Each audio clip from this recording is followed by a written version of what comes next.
I am a high school dropout, but I also have 4 college degrees. So we're not who everybody thinks we are. From doctors and lawyers to veterans and blue-collar workers, you might be surprised to find out who is behind all that camo. You know, I have a city councilman on my team. I have an active duty police officer on my team. I've even asked my doc to be on my team. Though their backgrounds vary, they all share one thing: firm, strong beliefs in their country. And the willingness to fight for them. And that doesn't necessarily mean that it has to be a violent fight.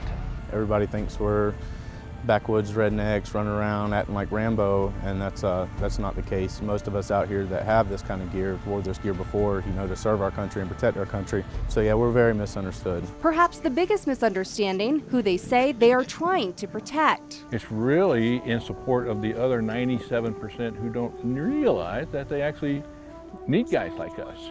Nobody loves a warrior till you need a warrior. You got motorcycle groups, you got like the vet riders that are Christians, and then you got the 1%er Hell's Angels.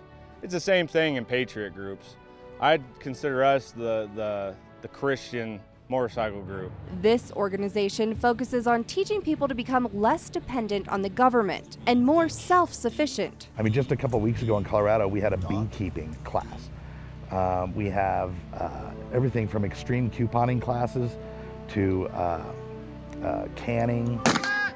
We do have weapons training, everything from beginners to advanced level training, first aid training, communications training. I mean, it's anything that would help a member in any kind of disaster scenario. And they say a disaster doesn't have to mean a government takeover. In fact, it's more likely that you're going to have to use those skills to aid your family or your community during a natural disaster or crisis of that type. The 3% United Patriots say they focus on community service and being good neighbors. In Colorado, we have a very strong focus on veterans charities, and we've run coat drives, food drives. An individual needed a roof put on their house, and we volunteered and did all the labor and bought all the materials and put a new roof on their house. We're constantly looking for new ways to help the community.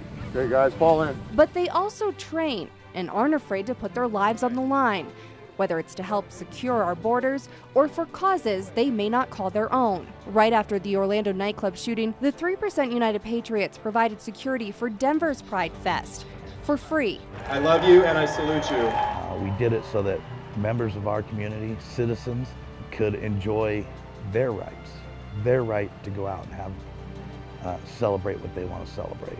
And it wasn't about what they believed in, and it wasn't about what they were celebrating.